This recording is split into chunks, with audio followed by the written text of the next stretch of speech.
everyone, welcome to Think Easy Max channel. இன்னைக்கு நம்ம 12th standard chapter 2 complex numbersல exercise 2.7 ஓட second sum பார்க்க போறோம். question பாருங்க. Find the Cartesian form of the complex numbers அப்படினு சொல்லிட்டு ரெண்டு subdivisions கொடுத்திருக்காங்க. நம்ம அந்த first subdivision மட்டும் தான் டிஸ்கஸ் பண்ண போறோம். அடுத்து செகண்ட் பார்க்கலாம். ஓகேவா? இத மல்டிப்ளிகேஷன் நமக்கு டேர்ம்ல அந்த மாதிரி டேர்ம்ல கொடுத்திருக்கனால நம்ம என்ன செய்யலாம்? as usual நம்ம cos அதோடைய அந்த பவர் ஃபங்க்ஷன்ஸை மட்டும் காமனாக எடுத்துகிட்டு உள்ளே இருக்க தீட்டா வேல்யூஸை என்ன பண்ணிக்கலாம்? ஆட் பண்ணிக்கலாம். அப்போ plus I sine pi by 6 plus pi by 12. ஓகேவா? அப்போ நம்ம ஆட் பண்ணி போடும்போது எனக்கு இங்கே காஸ் இங்கே வந்து 2 டைம்ஸ் வரும். So 3 pi by 12 3 pi by 12 எப்படி மாற்றிக்கலாம்? பை பை 4னு மாற்றிக்கலாமா?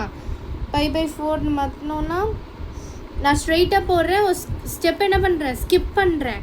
அப்போ சைன் பை பை 4 ப்ராக்கெட்குள்ளே போடுங்க, விச் இஸ் ஈக்குவல்ஸ் டு இப்போ நம்ம என்ன பண்ணலான்னா அதோட வேல்யூஸ் எடுத்து எழுதுவோம். காஸ் பை பை 4னா என்னென்னா cos 45 degree.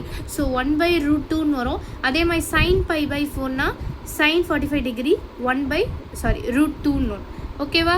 ஸோ இந்த ஃபஸ்ட் சப்டிவிஷனோட ஆன்சர் இவ்வளோ தான். இப்போ செகண்ட் சப்டிவிஷனில் பார்த்தோம்னா நமக்கு டிவிஷன் டேர்மில் இருக்குது. ஆனால் இங்கே சைன்ஸ் அதாவது மைனஸ் அதில் கேர்ஃபுல்லாக இருக்கணும். ஒன்றுமே இல்லை. இப்போ அந்த 1/2 மட்டும் காமனாக எனக்கு தனியாக எடுத்துடலாம்.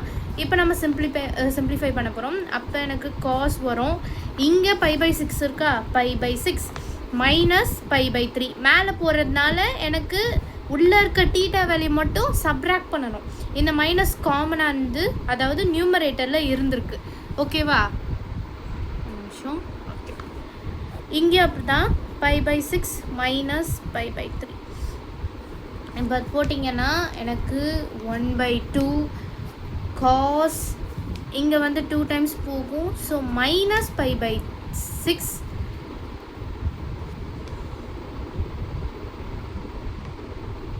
சாரி மைனஸ் 3 பை பை 6ல ஆமாம் minus 3 pi by 6 minus i sine நான் அதுக்கு தான் சொன்னேன் சிம்பிள்ஸில் கேர்ஃபுல்லாக இருக்கணும். மைனஸ் 3 பை பை 6 ஆக்சுவலாக இங்கேயே எனக்கு மைனஸ் வரணும். நான் கொஷினை விட்டுட்டேனா? ஓகே, இப்போ இந்த சிம்பிளை நான் வந்து ப்ளஸ்னே எடுத்துக்கலாம். என்ன பண்ணியிருக்கேன்னா நான் இதை இங்கே எடுத்துகிட்டு இதை மட்டும் நான் சைடில் கொண்டு வரணும். எப்படின்னா காமனாக நியூமரிக்கல் டேர்ம்ஸுக்கெலாம் வந்து மேலே இருக்கிறதுக்கு நான் வந்து காமனாக எனக்கு மைனஸ்ன்னு மாற்றிக்கணும். இப்படி இருக்கிறதுக்கு பதிலாக ஒன்று தான். இல்லை என்ன செய்யலான்னா காஸ் ஆஃப் மைனஸ் தீட்டா எனக்கு காஸ் தீட்டா தான் plus sine of minus theta எனக்கு மைனஸ் சைன் தீட்டா. ஒன்று நீ இப்படி எழுதிக்கலாம், அல்ல நீ இப்படி எழுதிக்கலாம். நான் இந்த ஃபார்மேட்டுக்கு கொண்டு வந்துட்டேன். ஓகேவா?